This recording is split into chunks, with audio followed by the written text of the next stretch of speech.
Momondo, my honest review and user experience. Best flight deals are overhyped. Finding cheap flights online can feel like chasing a merge. 1 minute prices drop and the next they skyrocket. That's why I decided to test Momondo, the popular flight comparison site that claims to uncover hidden deals. Here's what I discovered. Most people think all flight search engines show the same prices, but the surprising truth is that Momondo digs deeper. It scans both major airlines and smaller online agencies, often showing fares other platforms miss.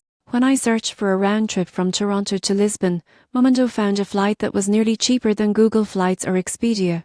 The price breakdown was clear, showing exactly where each fare came from. The interface is colorful and user-friendly. I like the Flight Insight feature, which analyzes when it's cheapest to book or which day offers lower fares. That's real data you can actually use. However, not every deal is flawless. Some of the cheapest fares come from third-party booking sites with mixed reputations, so it's important to check reviews before purchasing. One of my favorite parts of Momondo is its transparency. No hidden fees, no sudden jumps at checkout. What you see is usually what you pay. So, is it overhyped? Not at all. While it doesn't sell flights directly, it's an excellent research tool for finding real savings and smart travel patterns. If you're flexible with travel dates and want to stretch your budget, Momondo is absolutely worth bookmarking. It's like having a digital travel detective that hunts for the best possible deals.